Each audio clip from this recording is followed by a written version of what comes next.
What's good, guys? We're back with another episode. This week we have the illustrious CurlyW, who some of you may recognize, may know of, may have heard the name, but some of you definitely wouldn't have.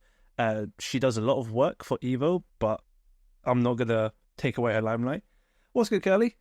How we doing? Hi, Drift. You good? I'm doing good. How are you? I am tired. I just came back from a Smash event, Smash Ultimate. First time doing a Smash event. It was pretty damn good. It was interesting. Lovely community. And it was a wonderful event. Do probably run again next year. We'll see. But yeah, Curly, for those that don't really know you, give us a short introduction about yourself, please. Hi, so I'm CurlyW. Real name is Margot. Go by both. My current role in the scene is I am the person that determines all the brackets for a lot of the biggest tournaments. And by biggest tournaments, I mean Evo, literally the biggest tournament. I've also been working, doing my role for Combo Breaker since the creation of Combo Breaker, as well as UFGT since starting as a volunteer in 2011.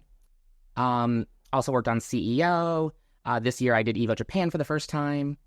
And in the past, I've worked on many other events and fighting games, very large ones, as well as in the Smash community, since, as you mentioned, similar overlap, a lot of commonalities between the communities. So in the past, I've worked on Genesis, The Big House, Super Smash Con, plenty of others, consulted on several events, including some special format events like Red Bull Conquest.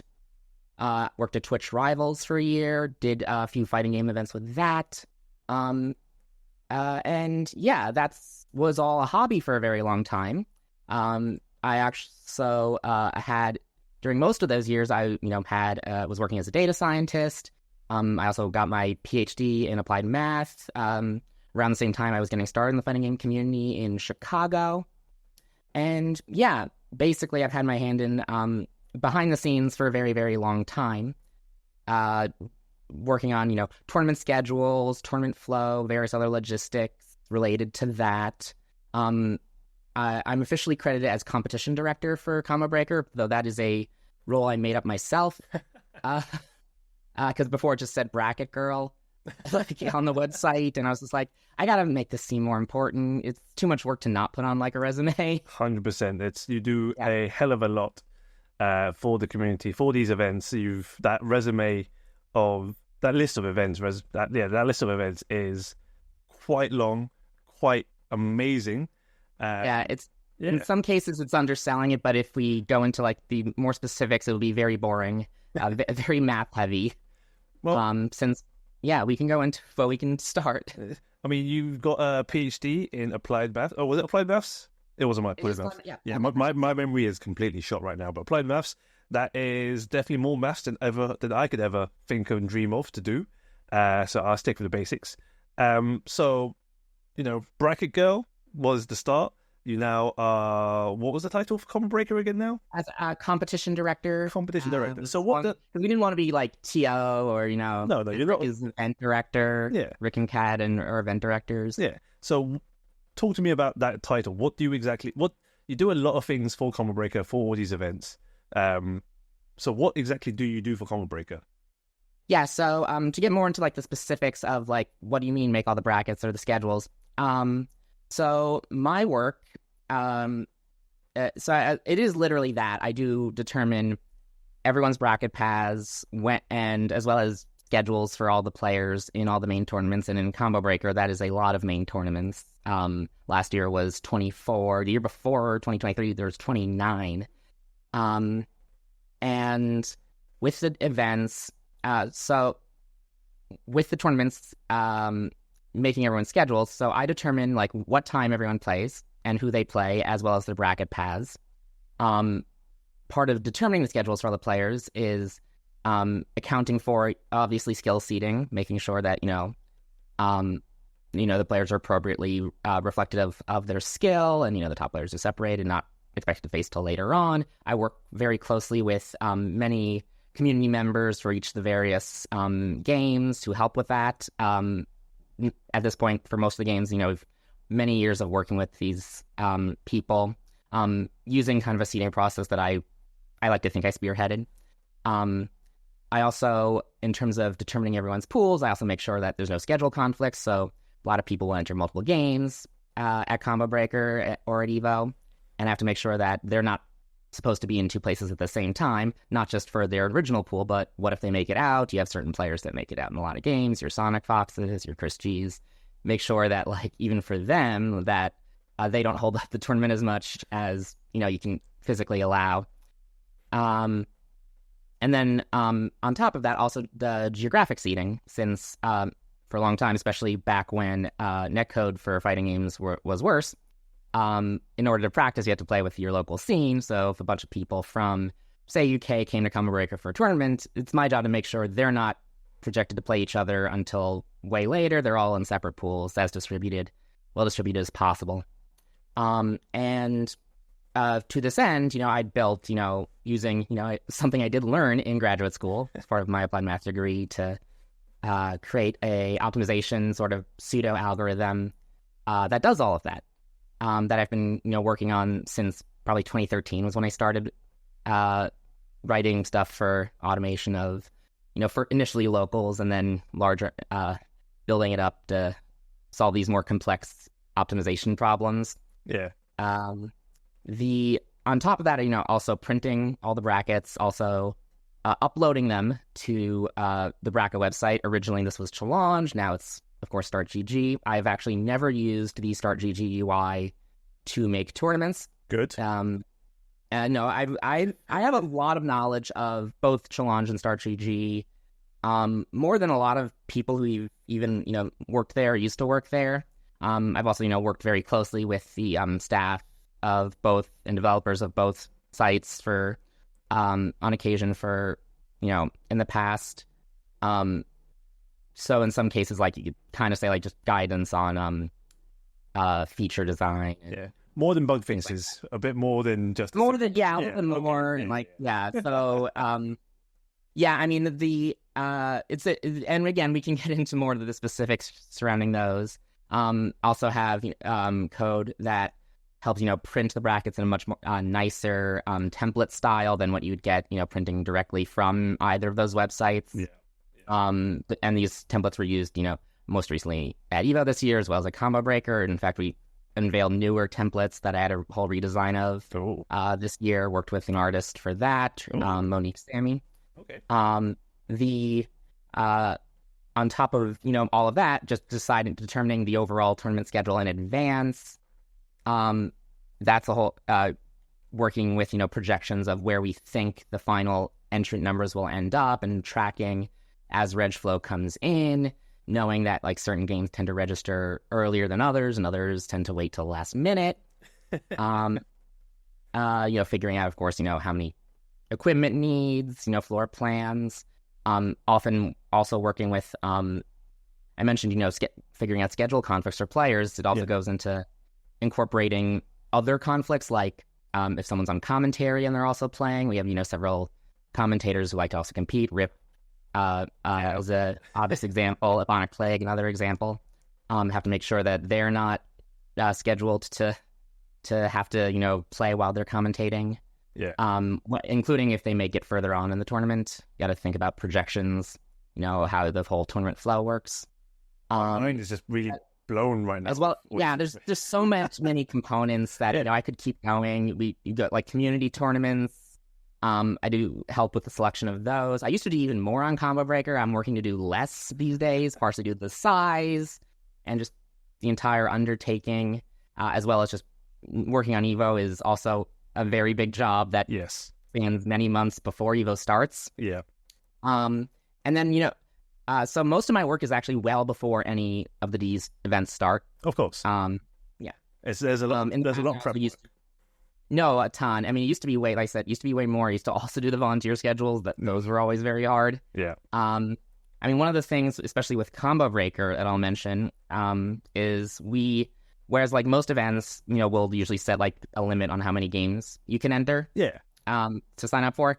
I've never set an upper limit on that for Combo Breaker. Right. It is mostly due to hubris. Just I want to. You want to have anyone do more than 10, enter more than 10, and certainly, like I think we had like a few of those this year. Combo Breaker, like 3 enter 10 games, which means that they'll probably have to be in 2 games at the same time. For those games, I would have to like pick 2 games that are kind of fast and located near each other in their room. Yeah. A lot of logistics, a lot of very specific logistics to try to make sure that people have the best tournament experience they possibly can before they ever show up. So if you're looking who to blame for when you always get 10 pools, it's usually me. Please do not send any hate mail to Curly chat stream. Whoever, if you're listening to this, like Curly has done a address. Please don't dox yourself. You've done so much work. 123 Fake Street. Yes, you've done so much work, and again, like you said, even before an event kicks off or starts on day 0, this is like day minus 300. Even like pretty much straight after the event finishes, you're probably already in the mindset of what can I do to make this better for next year, make the experience better for players, commentators, everyone that's attendees, basically. You've just gone through, as you were describing everything you've done just for an event like Combo Breaker. I've got the meme of Zach Galifianakis, I can't remember his surname. Zach Galifianakis. Yeah. Between 2 ferns. Yeah. Yeah, Oh no, with the mat. Oh, him in the casino with the mat. Yeah, that was me just now. Trigonometry going by. Oh yeah, no, that's crazy. Yeah, a classic. While Wolfmother plays. Yes, that's the one. But you describing all of that, and it's like, you've got to account for geography, you've got to account for skill, you've got to account for 5 other different things, let alone the actual event schedule and location of stages and rooms of the layout to send people. It's so much harder when the event is split across multiple rooms. Most events now I work on, they're all in like one room, but it used to be like Combo Breaker 2019 was across 4 different ones. Yeah, it's like CEOs. Yeah, it's just so many floors, so many like rooms, buildings, even sometimes. Yeah, of course. And I also I didn't mention this in the list of events I worked on. I did also work on Frosties for a long time. Since I mentioned I lived in Chicago, so I worked on all that work I described. I did even more single-handedly for Frosties 7 and 8, including in the past doing on-site reg. Oh my! Something we used to do, we don't do anymore. Good. Which is that honestly, it is a better for the tournament. It is worse for the finances. It's better for the competitive integrity. It's worse for the finances because a lot of times people are willing to pay a lot of money to get in last minute. Well, 1 year, I can't remember which event it was. Might have been a Combo Breaker before I even turned up to these events, where on-site reg was a thing. It might have been you or even possibly someone else. It would have been if it was Combo Breaker. It was me through 2019. Yeah.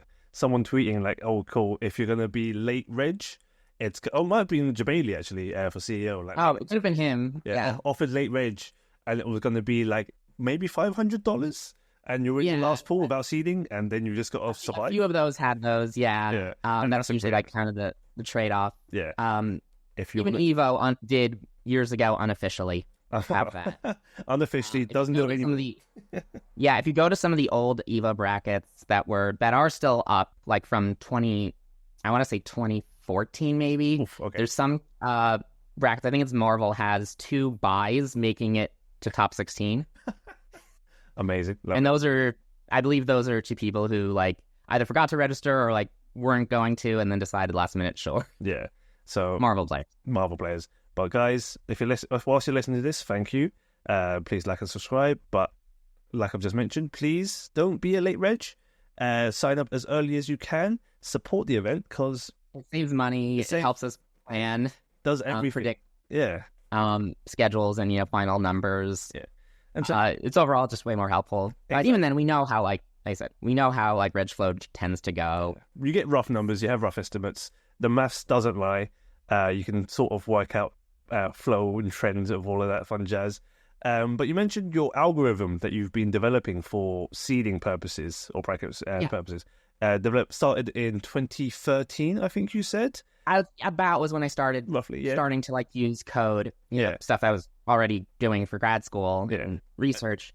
So are you iterating that every year now? Or are you just building on that as a change? More or less, yeah. When there's needs to be a huge update, and I need to, been meaning to, go now that Evo is done. This year was an incredibly busy year for 4 months. Yes.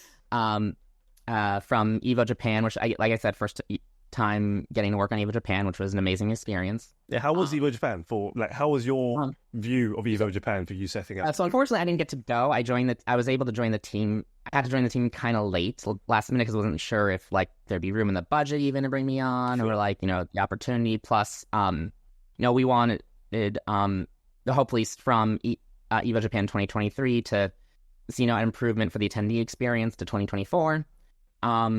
So Rick had been pushing to bring me on. I mean, the reason I'm on Evo at all is because Rick was given the GM role for Evo. So he'd been kind of pushing or suggesting to bring me on to assist, the Japanese TOs. So I got to work with Matsuda-san and, several of the team. I'd have to open up my phone and look at the line chat to just read off everyone's names. So really sorry. I can't. Probably fine. I'm not... apologies that I can't. Inaba-san, one of his, another person on the team, and basically guide them, through the use of Start GG, which I'm weirdly become more lately a Start GG defender, just because everyone else seems to hate it. But for good reason. I'm not saying they're wrong. So why are you defending Start GG? It's still the best we have, but it's definitely worse for Japan because it's not localized in any clear way, and there's even several translation errors on their localization that's there. So I get why it's they've had struggled with it in the past.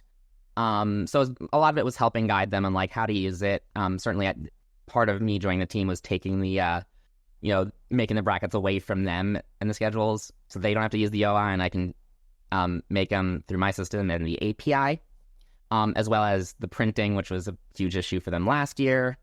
I also got to guide, give suggestions on, the scheduling, how kind of that should be structured for the event, which was, again, ended up, even though there's a huge language barrier, thankfully,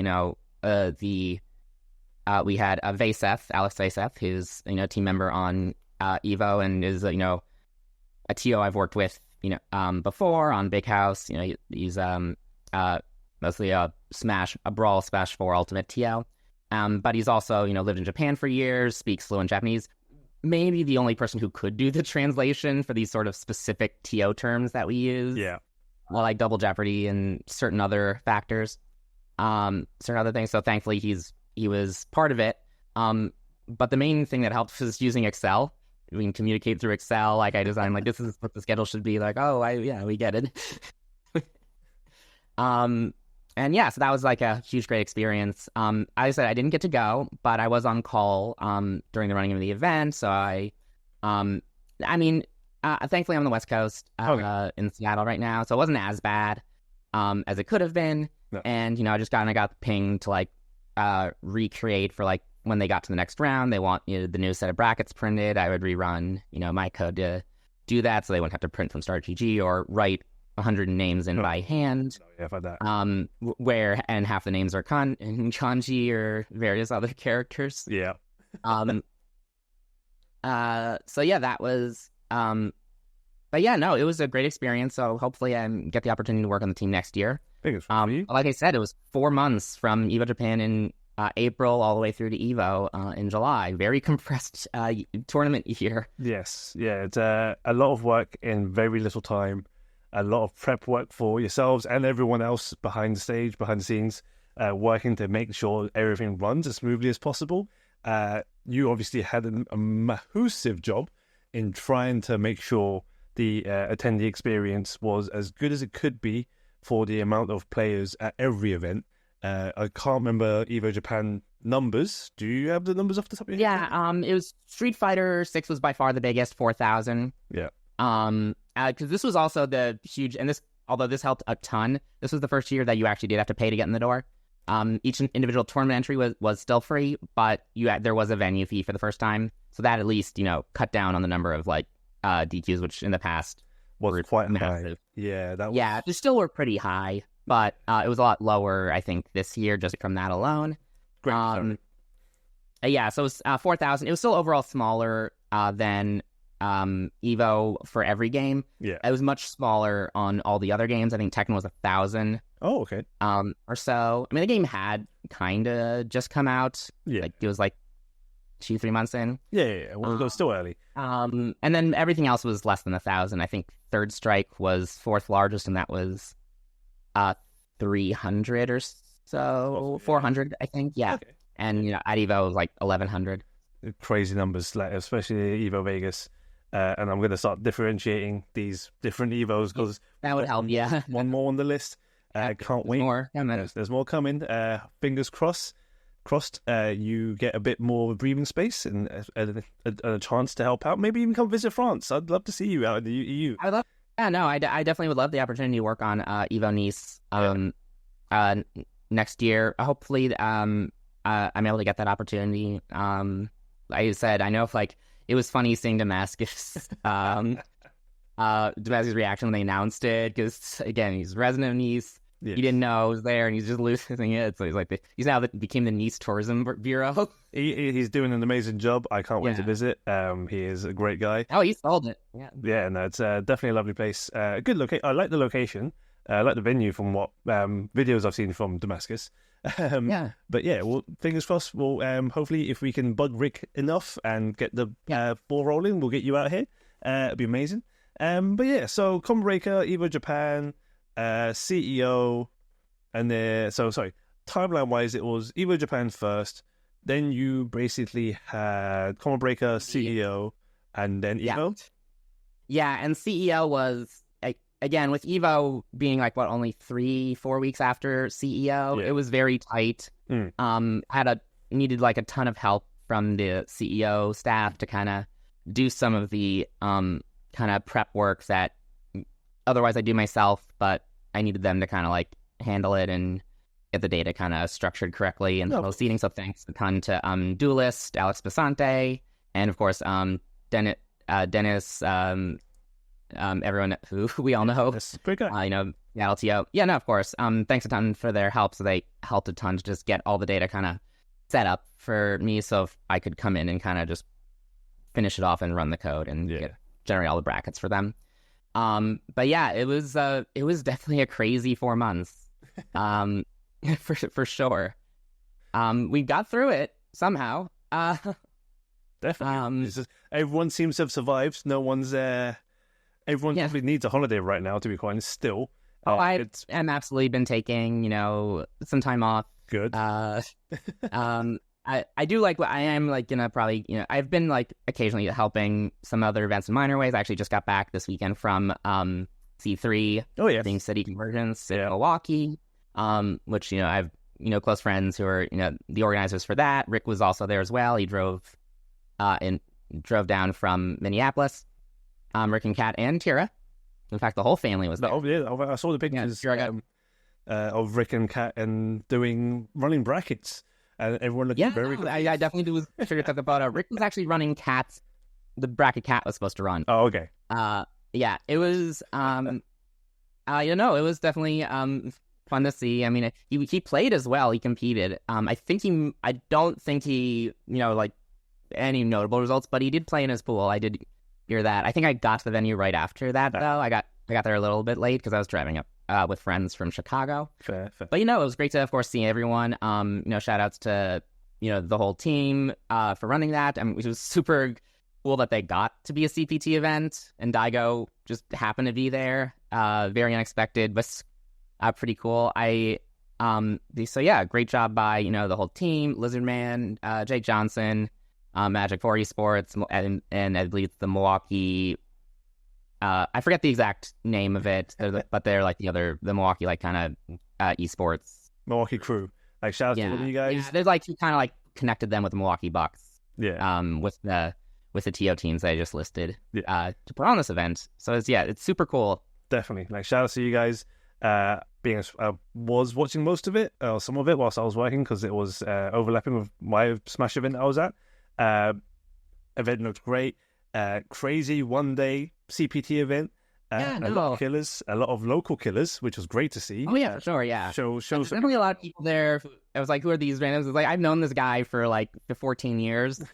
Someone who I've known for like literally since I started around 2010, late 2020, early 2011. Who was big Xbox Live player, in the Street Fighter 4 era. Didn't like 5 so much. Now he's got married. He's been married for years. He's got 2 kids. Youngest, I think he said, was 5, and he's playing Daigo. I think he and Daigo are the same age. Oh, wow. And yeah, he still do as well against Daigo as he wanted to. Yeah. But, it was it was super cool to see him and talk and just catch up. After so many years, because I hadn't seen him for over a decade. No, damn. Yeah, no, the time does fly. And the amazing thing of these events, of any hobby really, is going to an event and seeing friends, old and new, and just hanging out, chilling, catching up, chatting. It's the best time. It's why I come to Combo Breaker every year now. That I'll try to at least. Right. So one question I've got, and the answer might be as simply as because you like maths. I assume you like maths because you have a PhD in applied in advanced mathematics. But why did you look to fix, as such, seeding? Is fix the right term? I'm not sure fix is the right term. I don't know if it's. I don't think fix is the exact right term. I would say improve. Improve. I feel like just make it better. So, So as far as like the seeding component goes, that as far as like determining player skills, I don't actually do a ton with like tournament results or like some stats aggregation. There's no automation of that because I'm not sold on there being a one-stop shop automated algorithm for kind of classifying that data. In fact, like that's a generally pretty common sentiment in some of the other at least in Super Smash Bros. Melee. Okay. Because like that's why their like rankings are still panel based. Right. And a lot of that is because there's not that many tournaments. Scenes are very compartmentalized. So you play a bunch of people the same, and then double elimination brackets, you don't play that many. So even at like the big events, the person that wins, only ends up playing like 15 sets, give or take. More if they get sent to losers early. Yeah. They don't. So a lot of players don't end up meeting or have any results against each other.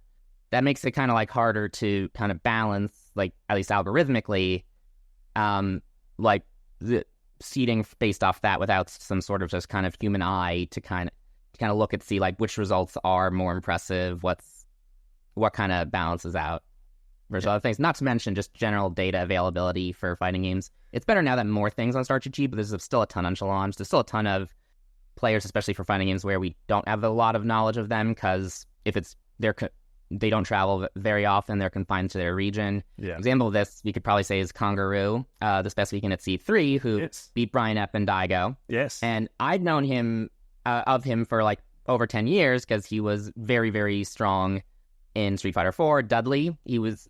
I was talking to Dr. African, said I think he was, by the end of Street Fighter 4, he was better than Smug. Oh, wow. For N.A. Dudley. Really? He just never traveled.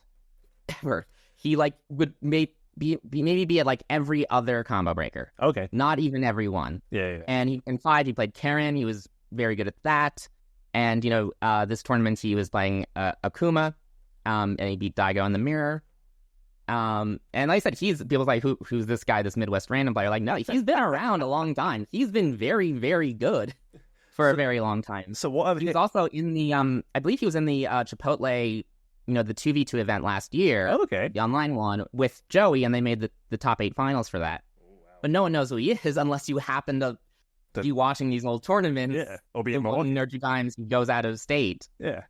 So what I'm hearing really is what we need for an exhibition is Kangaroo versus Smug, Street Fighter 4. Honestly, I think they might both be down for that. Like, I'm speaking this out. We might actually need that. So, like, this was Dr. African's evaluation. This isn't mine. No.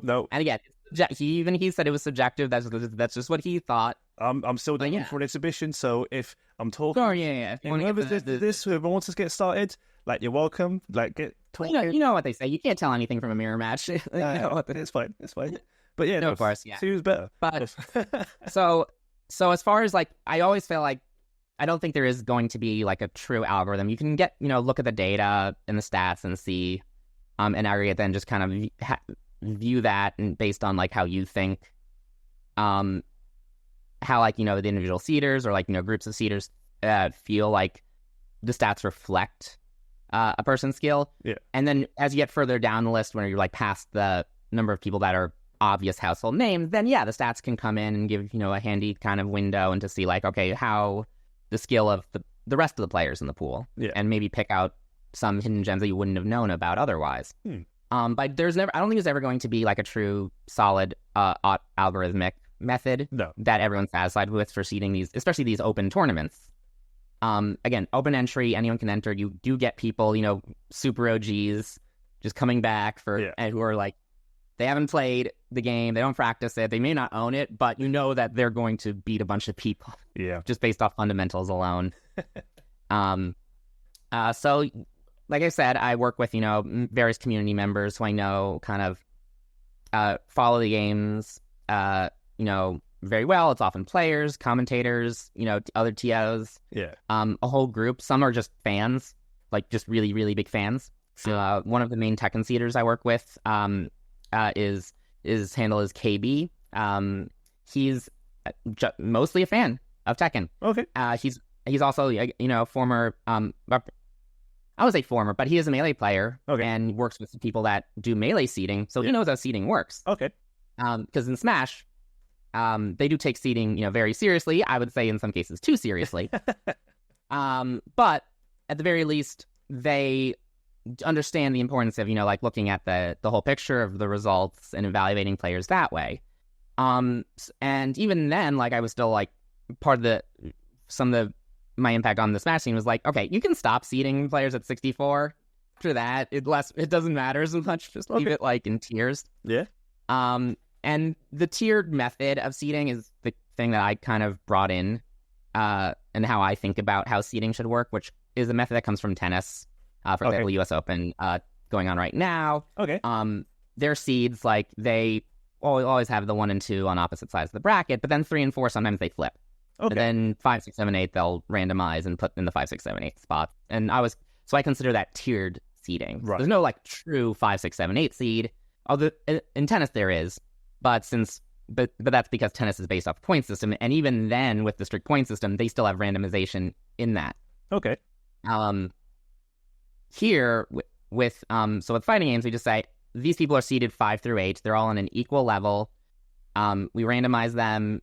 Think about possible projections for if they're going to be playing like a person from the same country or region later on the bracket, and determine their position in the bracket that way. Right. So the main instruction is put people where you think they're about the same level of skill. Right. And about the same level of results. Yeah. And then we'll randomize within that. Cool. Okay. That makes somewhat good sense to me. So it might be a little, again, a lot of these, I'm trying to be a little simple, and trying to not go on too many tangents.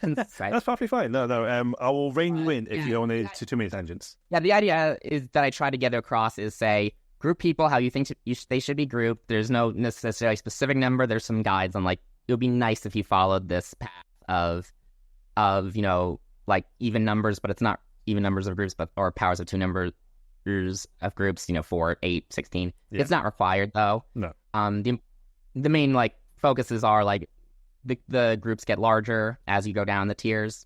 Yeah. As well as, like I said, just approximately the same level of skill.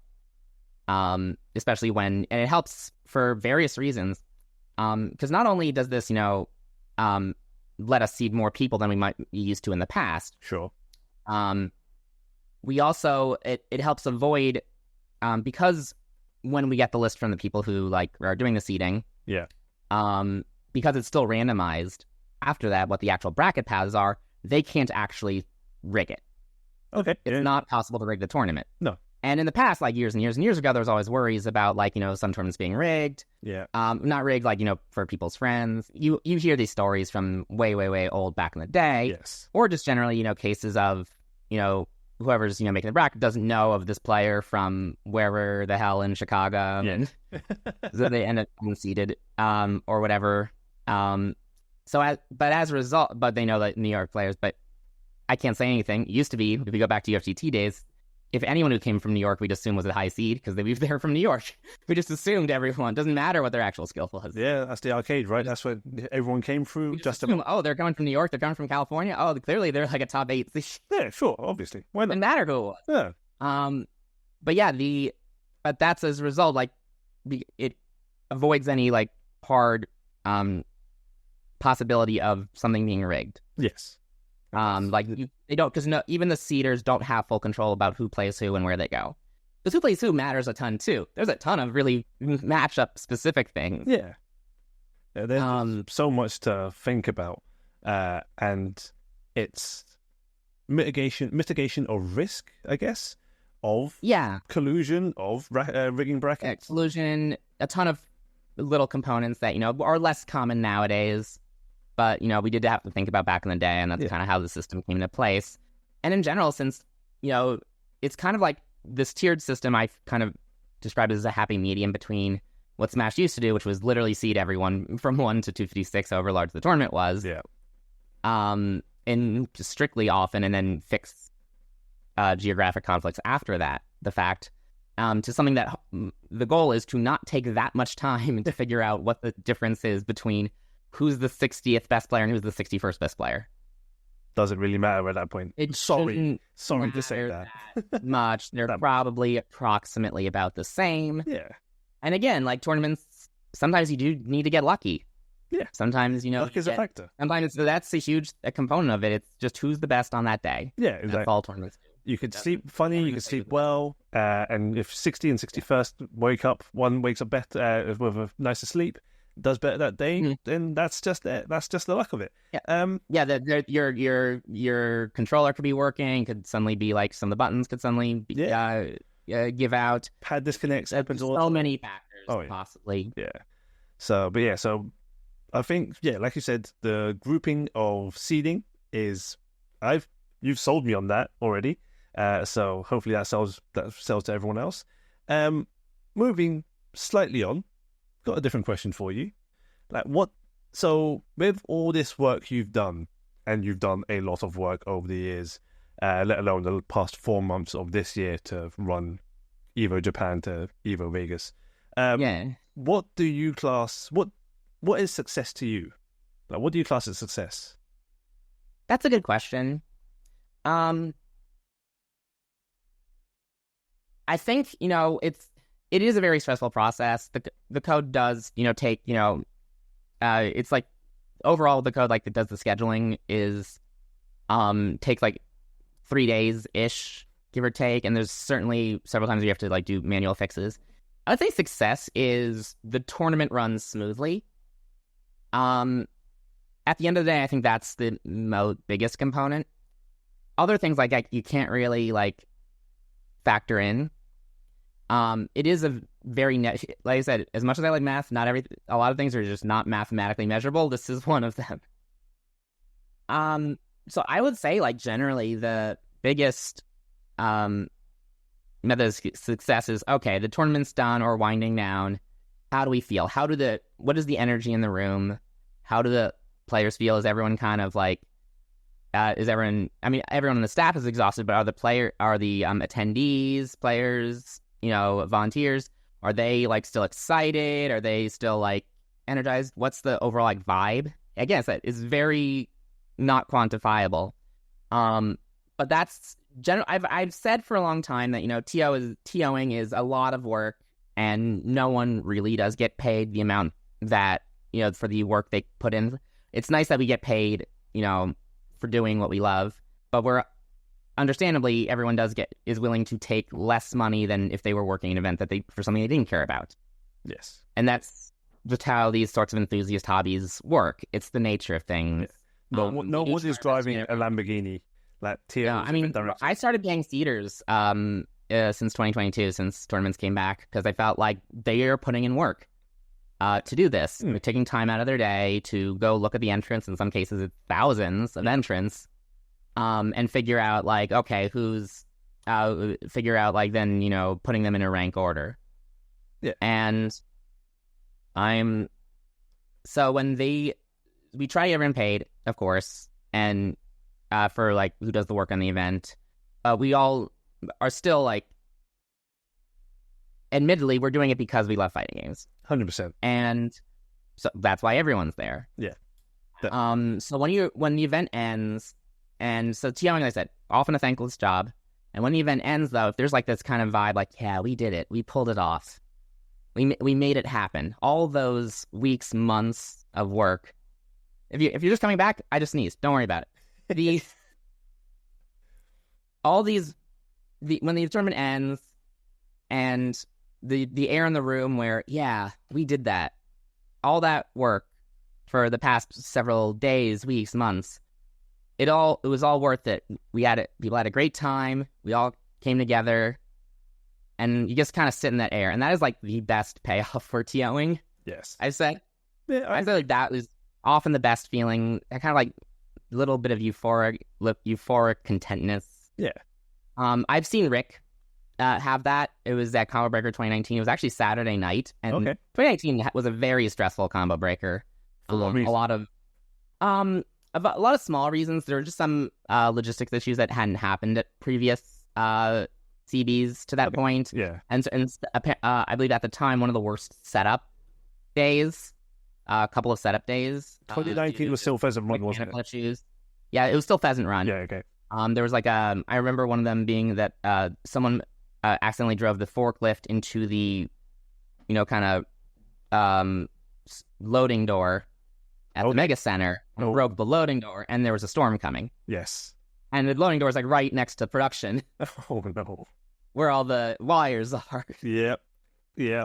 No, that's no, not great. So I know like there was, and the delaying, you know, just all the setup for a while, a lot of like other, you know, active God factors. I remember the arcade vendor, it's Paradise Arcade, same people who made the, you know, the setups, the Third Strike setups for Evo, if you saw those. Yep. Paradise Arcade, his real main job is he's a surgeon, and he got called in to do very emergency surgery when he was about to leave to drive out to CB. Oh. So he ended up being delayed by like an extra 6 hours. I mean, hopefully you saved the life. Like, hopefully that surgery. No, yeah, it's important, but you can't control. You can't control that. No, no. People have 9 to 5s. They have day jobs. Like as much as a lot of us want this hobby of ours to be a main job, it's still for a lot of people quite far away. Sadly. Yeah, of course, and there were like other issues with, you know, some of the brackets that needed to be fixed or rewritten, which was very, you know, stressful and unfortunate. Yeah. But on Saturday night, you know, the events, you know, the event's not even over yet, but like, so all you have is Sunday, so it's mostly like semis and finals left, and it's like 11 p.m. and I remember going over to the TO area, and Rick's sitting there, and he's like, I've never seen him more content in my life, and he's just like admiring the entire floor where every setup was filled with people at like midnight playing games, grinding on every setup in the room. And he was looking at this, was like, we made this. You know what? We made this. Rick still says 2019 was in his mind, the best Common Breaker for that vibe. Okay. So yeah. Hopefully, if I'm able to get some time with him and get him on this podcast, I will ask about 2019, see if that is what he thinks. But so your definition of success is something unquantifiable, the vibes, the feeling of having done an amazing job and survived. Yeah, it's very nebulous, but that is why we do the job we do. Exactly. In the end. Yeah. We want people to have a good time and have a good experience. Like for me, I always like it when there's like maybe little anecdotes of like, I entered 10 games and my schedule was great. I didn't have any conflicts. I was like, yeah, I did. Yeah, the maths worked. The algorithm worked. Yeah, it's great. So, Rick's was 2019, and with your definition of success, what in your eyes, is the most successful thing you've done for these events? Like with those little comments as well. Like what is for you gives you the most joy when you can think back on it and go, yeah, I made this. I helped out and did this. There's a lot of like little cool, neat things. Like I said, seeing when, someone who's entered a lot of games and they have their schedule and it's like, oh, wow, I don't have to overlap of anything. Like that's always, appreciated when they have it. I know people, sometimes there's always these little commands, don't forget to thank your TOs. And like, I do appreciate it, of course. Yeah. But it's always, it's some, and I don't want to say I'm ungrateful, but it is part of the job when we go in, at least at this level of, not beyond the local level to the largest events. Yeah. Part of the job going in is making sure that, the people who have like maybe the least knowledge of the FGC, right, like who are like, this is like, or they're one event a year, they're not active in a local scene, they may not have one. Yeah. But we try to make sure that they all have as good a time as possible. And are satisfied with, their weekend, more or less. And specifically, like from the competition standpoint, certainly you do have these mitigating factors of like, how well did they do in the bracket? Yeah. Which, there's only so much I can really say about those certain things.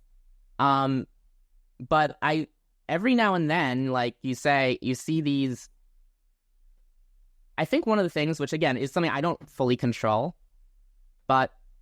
and a lot of it is again entirely out of not something easily quantified, but like, is there like the memorable moments with certain like mashups that happened? Yeah.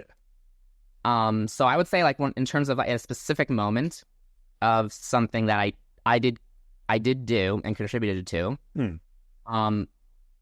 I would say that would be when I was working on the Big House 5. Okay. Which was one of the first, Smash events I worked on. Right. So Juggle Guy, so there's a little funny story to this. UFGT X, the last one in 2014, was the first one that ran Melee and PM as main games. Yeah. Again, after, Melee had been in EVO, and PM was at maybe like the most popular it had ever been around that time.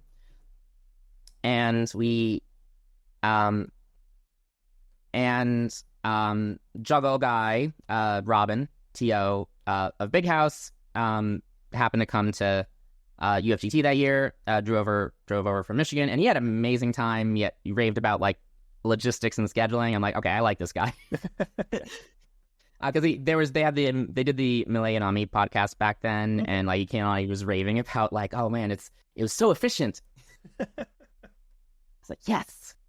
And because it's funny too, because actually like I remember back then, since we still had forums and Smash Boards obviously existed, was more active than a lot of the other forums. Yeah. For longer. I remember trying to like promote the event on Smash Boards and getting to a little bit of a small argument with Juggle Guy, Robin, about like, scheduling and all of these various factors and different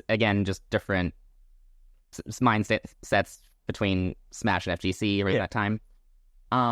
So by 20, I ended up meeting Robin at I think it was that EVO 2014. Okay. And after that, I guess we reached out to each other and talked about like, hey, maybe you could help with Melee at CB now that CB is starting, and then I'd be willing to maybe work on Big House 5. And Big House 5 was, I believe, the biggest Big House to that point. Yeah. It was also after Smash 4 had come out, but Melee was huge. Yeah. In 20, it's something. Even though there's a big rush once it was at EVO, something by 2015, especially, it was like after Apex, the Apex 2015 whole saga earlier that year. Yeah. Something by late, and also Genesis being announced for 2016, something just kind of spiked. And as with Big House 5 just blowing up in entrance for Melee. Yeah. So I came in to help work on that. Big House using the same methods and systems and schedules that I'd already had for fighting games, and a lot of the work for that was again had to incorporate doubles into my program by that point. Yes. I hadn't had that before. And I was like, oh, now I have to think about two people on a team that have to be in the same pool at the same time. Yeah. Well, those components. So I added, a different layer of difficulty to the scheduling problem. And at that point was the largest single bracket for any game that I'd done. Sure. With it was, I forget exactly, but it was 4 digits of entrance, and I didn't end up working on 4 digits of entrance for anything until Evo 2022, or I guess CB 2022, because that would have I forget if it was actually no, I guess it was CEO 2021 because that would have been Strive had 1,000. Yes. So either way, that was still less than Big House 5 had for Melee. Yeah. And in putting this the schedule together and figuring out working with the seeders and figuring out when everyone could play, there's also another added component that had the difficulty, which was the regional crew battle that Big House was known for, which would happen day one during day one pools, but meant that the players who were in that regional crew battle couldn't be in pools if that was during the time they're supposed to play the regional crews. Yeah. An another level of scheduling complexity. Scheduling, conflicts to watch out for. So the story with this tournament is, gets everything. We make the bracket, and it's coming up to the week of the tournament, and there'd already been a few notable dropouts of somewhat high seeds, just for various reasons. I think PPU had school, sure, that he couldn't miss at the time, and that was 25 seed or 20 seed around there. Yeah. And figuring out and I had a solution for how to solve, I guess, the situation of seeds that drop out, which is, since we've already published the pools by that point, we don't want to do a whole overhaul of move everyone up one and ignoring, don't want to, because that, ignores, any of all the regional seeding components, it ignores all the scheduling components, so we can't do that. We have to find, someone lower seeded, a level below, who can move up without creating any new conflicts. Right. And then find someone to replace them, and so on. This is, again, a method for replacing seed dropouts that tennis uses. Okay. Again, borrowed exactly from that. It's not not a perfect, automated system. It's just who's available that can move without creating any new conflicts in schedule or in, in schedule or in, regional considerations. Yeah. So, and those were all done, a week before the actual tournament. And then, I think it was Tuesday or Wednesday, Leffen got deported by customs. Okay. So Leffen, who was maybe the 2 seed at the time, very high, was no longer attending. Suddenly. Very. I mean, it's a really unfortunate situation for him that still kind of affects his ability to go to the U.S. even today, even though now it's been resolved, but it'll come up again. Of course. And he wasn't able to go to the U.S. for an entire year. And for Melee, that's a huge deal because that's 98% of the Melee competition. Yeah. So due to this being such a high seed, I was worried about, okay, are we going to do something about this? It's so late. It's so close to the tournament. Do we try to actually resolve this? But so many people have to move. And not only that, it involves all the best players who are all in this regional crew, battle, who now may not fit, who now suddenly we can't necessarily figure out where they go. Yeah. In the regional, they're the hardest to move. Yeah. So I remember trying to figure out, and Robin was a little hesitant, to make any changes at all. He was known, he's been known for being one of the more strict TOs regarding that sort of thing. Okay. And he came to me and said, Leffen's such a high seed, we have to do something. I'm like, okay, I'll figure something out. And so I go to the projected brackets and everything, and I'm like, okay, well, who can we move up and around? So I remember part of the fix was swap Hungrybox and Plup's pool times. Okay. They were both on the same Central Florida regional crew. Sure. So obviously neither swapping them wouldn't affect any pool times, and I think it ends in the same region, wouldn't make any changes in the brackets, but would also like move like a hot, stronger seed into the path that was left behind by Leffen. Yeah. By Leffen's dropout. The then to actually replace where Leffen was, moving up, I guess the next highest European player, I think it was, which was Ice at that event. Move it up. So moved up Ice, moved up by, I think it was another European player. And then I'm running out of European players. There weren't that many attending. At least certainly at that level, there's definitely a huge gap. So I was like, okay, need something else from a different region. And I picked this player, named Abate. And I didn't really know most of the Melee names at that time, other than like whoever happened to go to a CEO. And even then I barely kind of like knew their names. Yeah. So this player named Abate, who's a Luigi player from Pittsburgh. And he went, I believe, into Professor Pro's spot. Moving up, jumping up as part of the replacement for the fixes. And then I moved up some other names below that. Tournament comes, Abate beats Axe. Big upset in top 64. The next match was Abate versus S2J, which is one of the most famous sets of Melee. So I believe the most famous from that event for sure, because it involved a glitch in Game 5. Oh. That a known glitch. Okay. But that won Abate the game and the set with the invisible ceiling glitch. Right. And that would not have happened if Leffen didn't get to. Thank you, Leffen. I guess. Sure. That's one of those little. Jeez. Okay. Wow.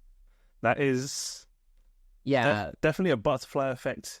There have been several, like, and analysis videos like about that set since then. Certainly, like, since there was a ton of players, people from Pittsburgh, like the crowd went nuts. Yeah. Cheering for their boy. I'm gonna have to look this up because and it ended up being top 8 of that tournament. Yeah. It's so that is the story of how that set came to be, because by Wednesday of that week, it was not supposed to happen at all. But because of Leffen's dropout and the mostly arbitrary choices I did to try to like kind of fill in the gaps in the bracket left by Leffen's being sent back to Sweden, that's one of the most famous sets in Melee happened. Wow. Definitely a butterfly effect. Definitely thank you, Customs, I guess. I mean, sorry, Leffen, that you got deported. No comments on that. No, definitely not. No, look, I have no issues with Leffen. I talked to him at CB a bunch about just general stuff. Yeah, I'm a big fan of him, because with all the negative support he gets at events, he feels like an underdog to me. He's definitely not an underdog. He's a very great player. Sure. No, yeah, absolutely. He's a great player. Like that, it's not like we haven't disagreed a bunch on stuff. Who hasn't, really? Let's be honest. All the time. Who hasn't disagreed with you about their seeding? Let's be quite honest, Curly. I mean, often seeding, yeah. He has. In the Dragon Ball days, for sure. Oh, yeah. But, at some point, I think I was also, very much like, on social media, tend to be very acerbic, very willing to like very willing to like kind of make snide comments about whatever. Definitely could get angry a lot. So I've been working on that just as much as he has. We all have, like the internet. Plus, we were all a lot younger back then. For sure. So we've all grown up a little bit. But yeah, so Big House 5, that specific set, with Leffen getting unfortunately deported. Yeah, that is led to Abate versus S2J, one of the more infamous sets. Yeah, famous. I would say famous. I don't say infamous. It's just a very like crazy set. I will definitely go look this up. But I'm gonna jump back slightly, because one thing you mentioned near the start of this episode, and for guys who have stuck around for this long, thank you very much. Again, please like and subscribe. Got any comments, please drop them down. Got any questions, let us know. But Curly, you mentioned, you're trying to do less work, not hand off, but do less work. So you're trying to hand off work as such to other people. So the question I ask a lot of people that have come on here, what do you look for in building out your team? And specifically for your role here, like, you are doing a lot of logistical, nightmarish work with seeding brackets, floor planning, scheduling. Like, what do you look for in people to say, like, hey, I want you on my team to help me make this event great? Sure, yeah. So with the team that I've, kind of now built out, at least for like the bracket components, they've been now since I believe CB 2022, it's been mostly the same group of TOs. And they've been a massive help at every event. And the main thing that led me to like bring all of them in is they know what to do. I'm often very not the best at kind of explaining certain things or concepts, especially when it comes to like, some of the more like kind of hand wavy math or certain components related to scheduling or whatever else, or like a flow of the event, I guess you could say. Yeah. And so one of the so when it comes to like pulling people on staff, I like the people who I tend to like work with for, again, specifically for on staff, is they know how tournaments work already. They may, and in some cases, it may not have worked a fighting game tournament event before. Okay. But they have worked something that's basically the same, often usually a Smash, Melee, or Ultimate event. Yeah. Because functionally, the events run the same. Just with, again, slight differences, just my very minor, like, differences in, like, how, like, things are structured. Yeah. But nothing major. At the fundamental level, they're the same sort of event. And it makes sense, shared origins and all that between the communities. Yeah. So the people who I brought on, like, they were already, like, established TOs who know what to do and I would see them, I say, like, they're running an event the way I want to run my event. Okay. So I want to bring them on to help do that. So the people, Maddie Masson, she's longtime Smash TO. She's been kind of the I guess you'd say like the assistant competition director on Evo, more or less. She ended up making the floor plan for last year's Evo, which was a massive help because that was a complicated floor plan due to less space for 2023 and required a lot of varying stations throughout the floor, changing games in the middle of the day, and as we would try to get the smallest games finished by Friday night, and then the other games kind of while like other like, so there was a lot of like fluctuation in where on the floor games were in 2023, and she came up with that schedule, did an amazing job. Couldn't have happened without her. So she's been on the team. We also have Connor Kelly, again, another originally Melee TO from Portland. Connor's actually first Combo Breaker was 2019. In fact, I met Connor at Big House 6. Okay. And Connor I didn't know this till like years later, but Connor was like probably 19 at that time. But Connor was just this kid who was like, I had to run to like get driven to the print shop to reprint a bracket or something. And I said, Connor, hey, this kid is like, hey, can you write in all the names in the right spots on the round 2 brackets and all that? And then he's like, yeah, I got it, easy. Okay. That's it. Connor also came to Combo Breaker 2016 to help out with her first like focused fighting game event. Did a great job. Ran the second room at CB 2019 with Dennis and 645 from Atlanta. Who's now like 645 is now mostly doing on the production side for Data FGC. Yeah. Also Connor's partner Jade, they've been a huge help. They've worked, the two of them worked on Genesis, since Genesis has returned. Did a bunch of the online events, the massive online events for Melee over the pandemic. And they've been, again, great, super organized, have a ton of, they bring their, like, huge, like, they bring their big cabinet of tournament supplies. They have their tool belt of all, like, anything you might possibly need, scissors, tape, all those things you might need for like once, but you really need it at that time. Yeah. That like TOs might need. Dennis, of course, none of this would be possible without him. Someone who I've known for, over 10 years now. First met at PAX 2013. I was just attending as a regular fan. We met at the end of the dive kick tournament at PAX 2013. Amazing. And how long ago that was. It's like, oh, I'm the Seattle TO. Oh, I'm the Chicago TO. Okay. and Dennis now is, I'm glad that I'm the one who also told Dennis to like, hey, you're like amazing at this. You should go work on some of these other events. Dennis was already like traveling to like NEC to help out with, Stickbug and way back in the day. But I said, you should go to C Otaku. They would love your help there. You should go to Frosty's. They would love your help there. And now he's, core staff on all of them. He seems like he's traveling every weekend. I think he was at Pokemon Worlds the other week. Yeah. Amazing. Yeah, he was actually at C3 as well. I was surprised. He just wanted to go and help, and they're like, okay. He's someone who's constantly working, likes it when he has stuff to do. Yeah. Don't keep busy. Yeah, he finds ways. We've told him, Rick's told him, like, you should go take a break. He's like, why? He gets offended. Wow. He doesn't like the attention a ton, which is why I tease him a bunch more.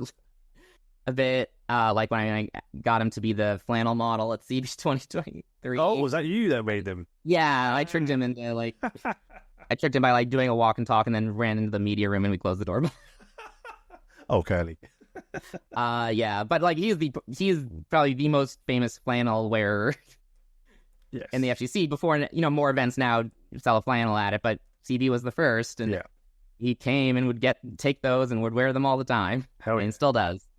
But he's working a ton of events. Even though there's no more Northwest majors, he's been helping a ton with Fight Kingdom. Okay. Another event that's I think is growing, its potential to become a bigger event here in Seattle. Yeah.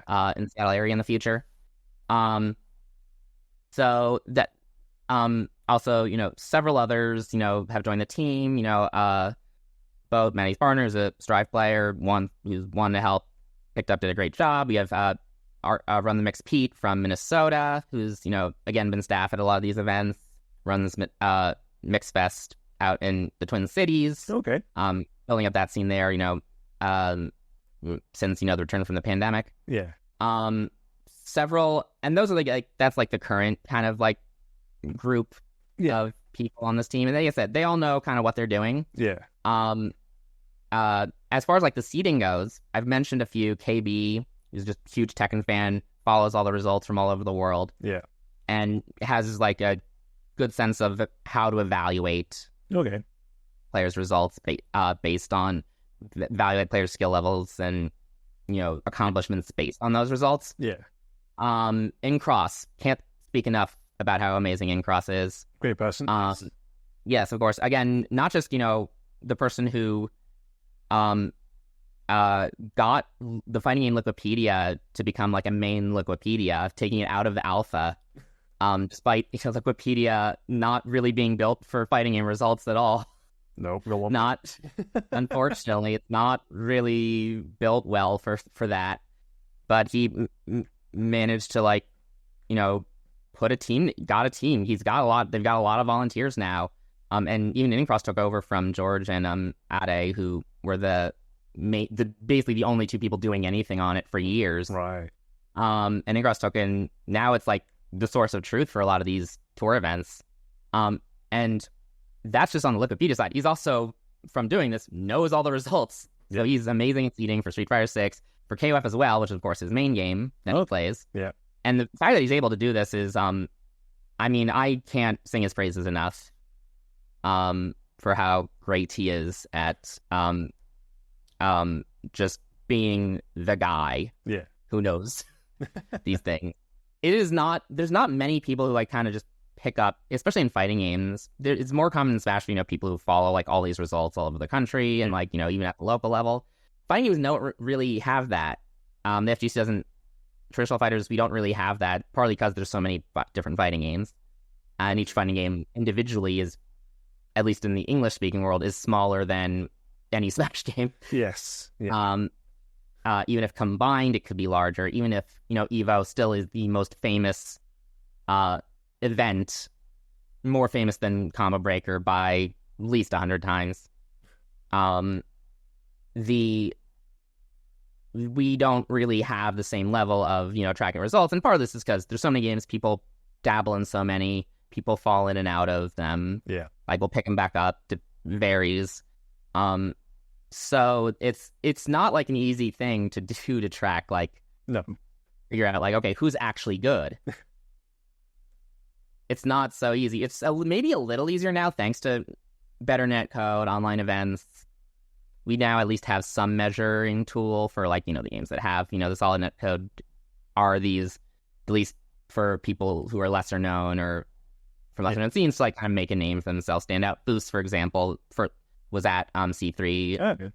Boost has been winning, I guess, in the NA East World Warriors. Okay. And maybe it was the first time seeing him offline. Okay. Amazing. And he was, and certainly like Jack in Guilty Gear, whose first offline event was Evo, he got top 6. So in some ways, like, that's, made it easier, but it's still, like, overall, like, how do you quantify online versus offline? How do you they're all, like, not easy questions to answer, and I don't think there's a good answer for those. So that's why we try to keep things okay. It's okay to be, like, unsure about how player A compares to player B, and if you think they're, like, approximate. That's why we do the system we do, and Incross has been a massive help. Yes, and those are, like, the main, people I work with the most, I think. There's several others, of course, depending on the game. I could, different games, different events. Yeah, no, so... Yeah, of course. I shouted out Duelist before, Alex Basante, again, for often just taking one segment of the tournament and just taking it under his wing and handling it. So, like, the community events at CB, that's just been him. Yeah. That's just his job. That's his job. Yeah. And he runs it. That's great. It. I'm like, cool, I don't have to worry too much about this. No, it's handled. Someone's got it. Someone you trust. Exactly. Yeah, perfectly fine. So what I've... No, that's... So the names you've dropped... Sorry, go on.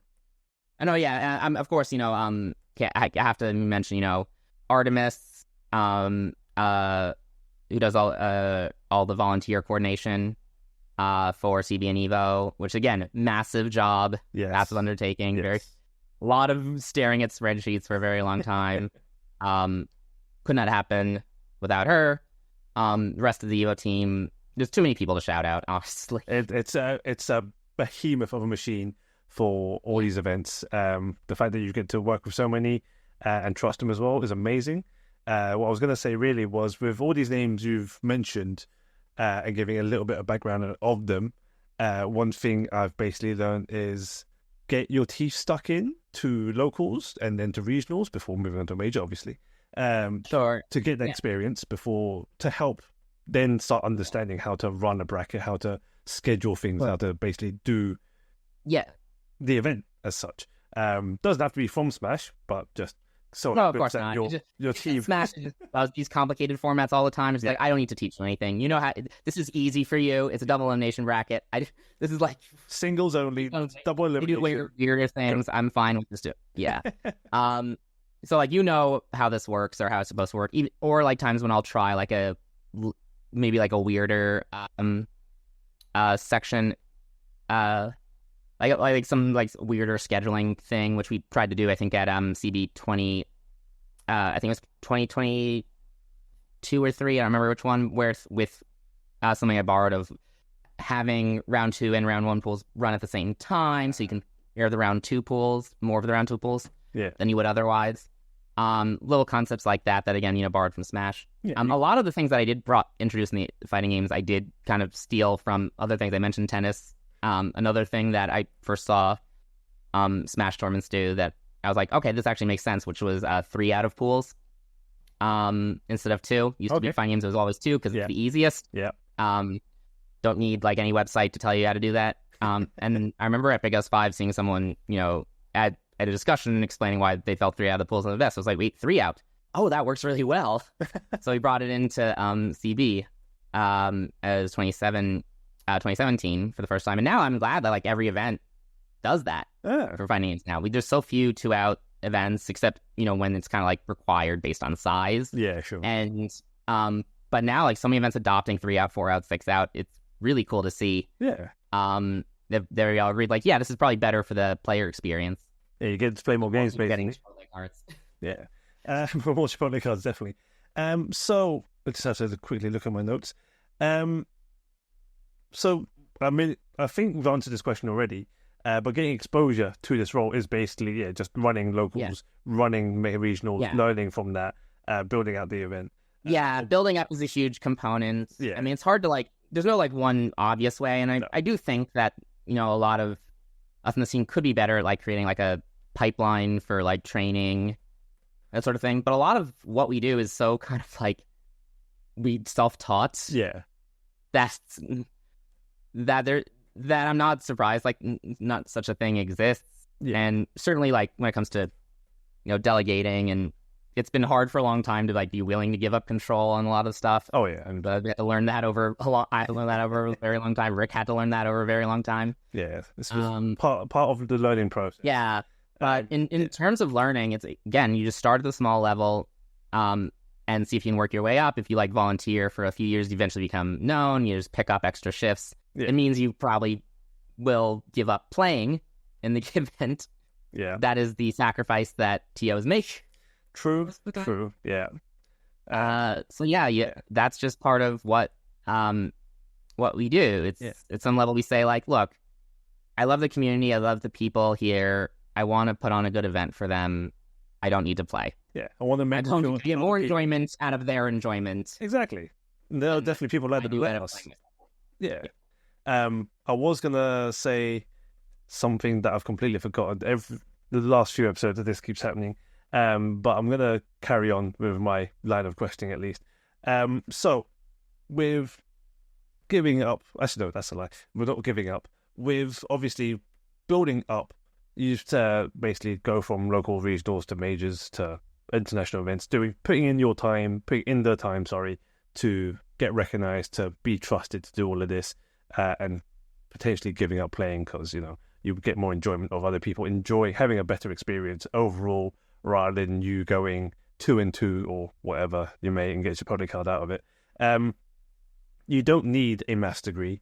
You don't need to love Excel. You don't even... No. You could help... It does help with understanding how Excel works, but you don't need to love Excel. It's just a universal language. Sheet, which is what most of us use. Google Sheets, Microsoft Excel. It's a spreadsheet where people can understand, and especially like harking back to the start of this podcast, or this episode even, where you're speaking to the TOs in Japan for Evo Japan and showing them what's happening on that sheet and go, oh yeah, they understand, cool, they can run with it, and that's it. Wrapping up this episode slightly, 2 final questions. First one really is always like, what do you want people to understand and know that they don't know, like from your perspective? Like there's so much going on in the back.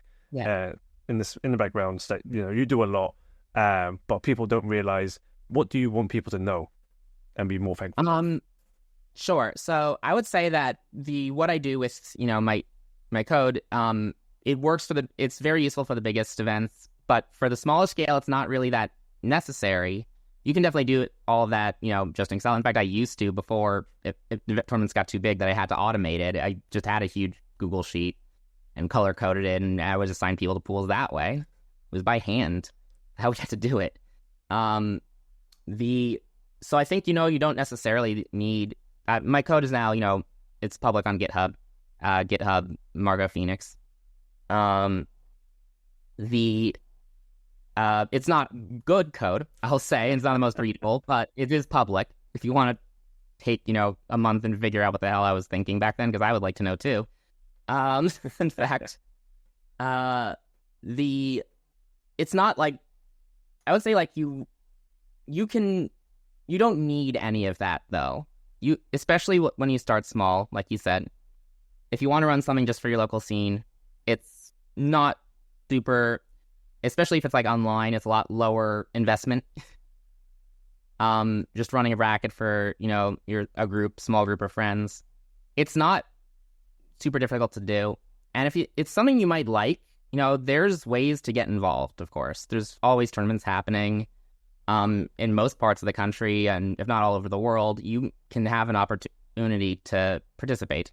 I don't remember what your original question was, which was like, well, shoot. What do you want people to know? That's fine. Yeah, what do I want people to know about just in general? I'll say this. What I want people to know is when I get very frustrated, especially right before a tournament, it's not actually personal. It's just a very, very stressful period.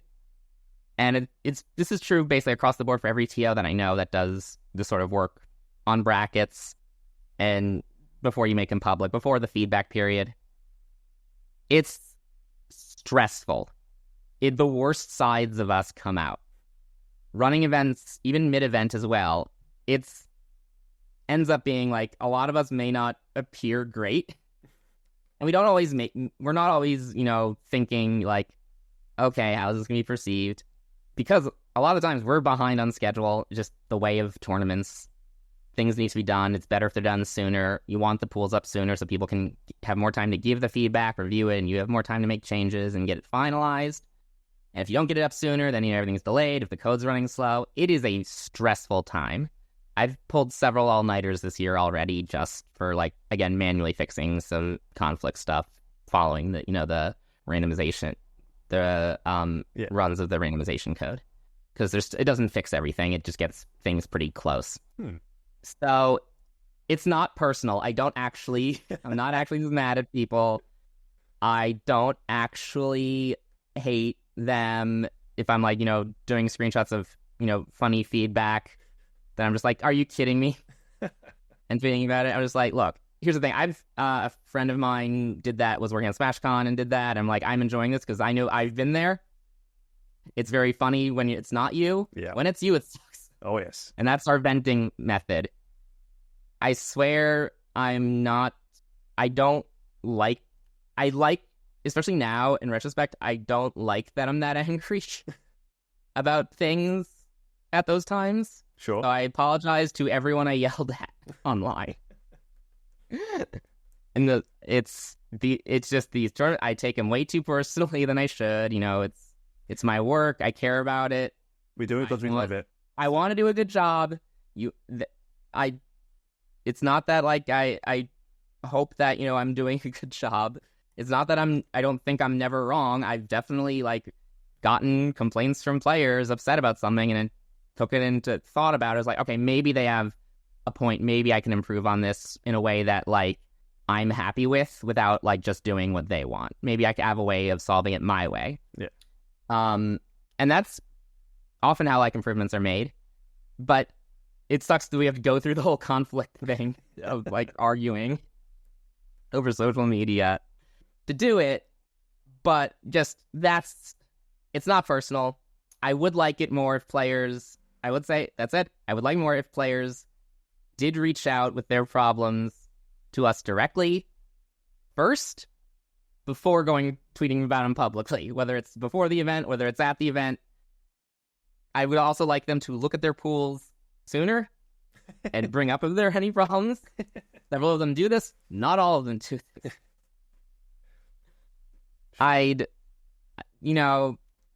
Cases of people who thought they registered but forgot. We expect that now. Yeah. It's kind of built in now to our methods of we assume there's gonna be people who miss the deadline. It's not. It's that's all understandable, but like I said, it helps if you don't. Yeah. I don't get mad about that as much anymore. It's just stuff when it's the most stressful time, the crunch time. Yeah. Trying to make all the pool assignments for 10,000 people. Yeah. And with however many game entries, it was too much. God, too many entries. There's whatever Evo was, 10,000 people entered in 16,000 games if you add up individual entrants for all 8 games. Oh, jeez. Yeah. Too much. It's a lot. Yeah. It's not going to be perfect. Please understand. Yeah. Which raises a final question. And then this is definitely the final question. When, in your opinion, is the best time to release the first draft of pools before the event? So if the event is on a Friday, that's day 0. Do you want a week before, 2 weeks before? Obviously, the ideal answer is infinitely before, right? But what's... Of course. Well, after registration closes, preferably. Yeah. After seating's done, preferably. Not that, we haven't had to, make significant changes at points, but just due to various circumstances. Yeah. But I would say generally week and a half before. Okay. Ideal. Doesn't always happen. Of course. Again, often other factors. Sometimes it's just my schedule. Yeah. Sometimes it's, waiting on commentary schedule, waiting on some seating for a game or two. Yeah. Maybe holding off because there's a potential maybe last minute entry for a very strong player that would affect seating. Yeah. There's various factors. Sure. Sometimes the worst one of the case is the code didn't work right and I didn't see it. Yeah. Don't notice it till it's done running, let's say 9 hours. But generally, I would say a week and a half before. So we'd say preferably Tuesday or Wednesday of the week before. Okay, cool. And then they can be finalized by the Monday of the final week. Yeah. Again, it varies by event. So some events will have different, deadlines. The very first combo breaker, Reg closed the Sunday, the week before, with the event starting on Friday. That was good Lord crazy. And did it again. No, definitely. Speaking of stressful events, and that was much smaller then. Yes. But yeah. Yeah, Jesus. Hell no. So I would say week and a half before, preferably. Again, depends on the event size. It's a huge factor involved. Yeah. The feedback, then being open, over the weekend is generally what we want. Yeah. And then, have it all finalized by the Monday or lock it on Monday. Even then, when we get finalized, we know stuff is gonna change. Oh yeah, there's still gonna be. Always someone just something comes up, they can't make it anymore. Yeah. So there's no obvious clear answers on all of them. Do you make changes? Do you not? That's choice and preference there. It's a lot of it is up to what the event's needs are and what we think would be best for it. Yeah. But so I think on that front, I try to start the process 2 weekends before the event, sure, at least. Yeah. And then able to finish it by the middle of the week of the prior week. Yeah. So that's when you ignore everything I say on social media or in any Discord. Just lock it down. Just see you later. I am just letting out my frustrations. Yeah. Of certain things. I appreciate it's because it's my fault that for Combo Breaker we don't set the upper limit on game entries. No one has entered 20 games yet. But that's not a challenge, guys. Do not do that. Do not, please, no. At least if you do that, tell me which ones you actually care about. Yeah. So one of the things I'll do with certain players, especially Justin Wong, who sometimes will enter a bunch of things, but I know will not show up for all of them. I'll just which ones do you actually care about? Can you make them? Yeah. So at least give me some indication. You can tweet at me. My DMs are open. I'll at least tell you on that. That helps for sure because it's easier than solving it in advance than solving it later. Yes.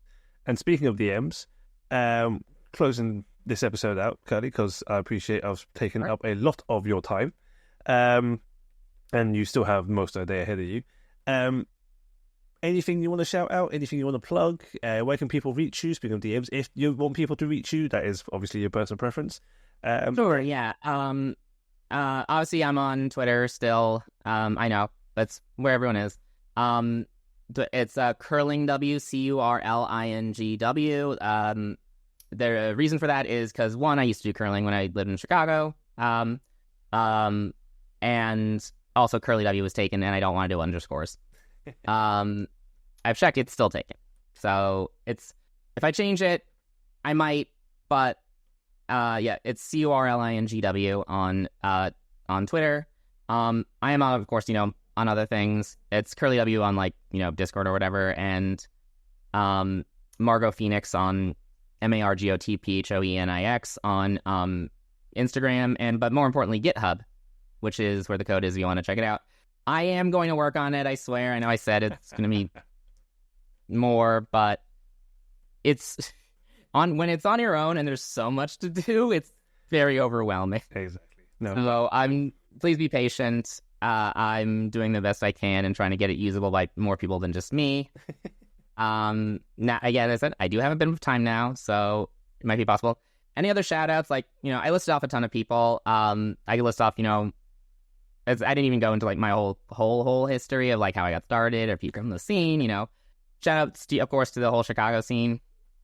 Just great people, still friends, the ones who I first started when they were involved and taught me a bunch, and who are still active, still running stuff. A lot of them have families now, kids. Shout outs to that whole crew. Of course, shout outs to Rick. Wouldn't be here without, his support. So thanks for sticking up for me all these years. And yes, thanks to I guess I should also say thanks to Alex Jabali for again continuing to hire me. And look, hey, I will say, as far as Jabali goes, I know you want to run a tournament. I'm happy to help you do that. We've been doing this together for too long, since at least 2014. Not earlier, in fact. So I hope that the next CEO goes well for you. I might die next year given the schedule again. Okay. Between Evo Japan, CB. We talked about how stressful the schedule is this year. Next year is actually going to be worse, I think, because Evo Japan is a little later. But I'll do my best. And of course, thanks for bringing me on and giving me the opportunities all these years. Thanks to, of course, so many other people I could thank. I've already shouted out a ton. I think another big one I will say, though, is thanks to the younger people who have gotten to the FGC over 2020, 2021, and picked things up, in all their local scenes all over the country. It's so many much younger people running everything everywhere, and it's actually really cool to see that they've taken up the mantle of how to do things. And it is on the people who've been around longer to guide them all in the best directions of how to take things. But it's great to see the enthusiasm. I know in Seattle, big shout outs to, I'll say, Davon, Rachel, for being maybe one of the most inspiring people with her enthusiasm for not for playing and for TOing and just everything related to fighting games. And like you said, she took it on herself to bring locals back to Seattle when other cities had locals coming back. Seattle didn't. Still, she went to a cider bar that was in her building that was empty on Friday night, said, hey, can I bring some friends here on Friday and we can plug in some consoles and monitors and stuff? And they're like, yeah, sure, why not? And suddenly locals are back in Seattle. That's all it took. That's all it takes. It's not always that easy, no, I'll say. No. But it doesn't hurt to ask. No, definitely. Always ask. And you never know. They might be willing, it might be accepting, and then you get a local started up, and it's all fun and games. It's all good. But Curly, thank you so much for your time. Thank you for delving into the world that is seeding, bracketing, tournament organizing in every way, shape, and form. It is a minefield. Please, look after yourself. Don't die next year with the amount of events in that short amount of time. Believe me, it won't just be me going down. I'll say, the entire team. There is a lot of people. We're all oh yeah, oh boy, this is gonna be pretty much. Evo's back to August, but yeah, it's still gonna be a tough one. And then now we have another Evo potentially to run in October. Surprise. But that's exciting too in its own way. Exactly. So hopefully, we'll be able to catch all of you guys soon. Especially because most of my guests so far have been coming back from Evo in one way, shape, or form. So yeah, everyone is still tired. But yeah, no, Curly, again, thank you very much for your time. Guys, it's been a pleasure. Anytime. If you guys want to set episode 2 or part 2 with Curly, please let us know. We can go into the details of how Curly actually started into all of this. That'd be amazing. But yeah, it's in a very even more weird math stories for anyone who really likes that. I'm down to a few of them. Yeah, let's go. But yeah, guys, please like and subscribe. Yeah, drop a comment below or at us on Twitter. All of the links that Curly have mentioned will be down in the description. So if you want to check out her code, look at how seeding works, or how her seeding works, or if you want to offer a hand, potentially, she'll probably say no. But everyone, I wouldn't be opposed. So there you go. Doesn't hurt to ask. As you just said, doesn't hurt to ask. Doesn't hurt to ask. So yeah, drop us a message, and yeah, let's see what we can do. Right, guys, been a pleasure. I'll catch you guys next time. Peace. Bye.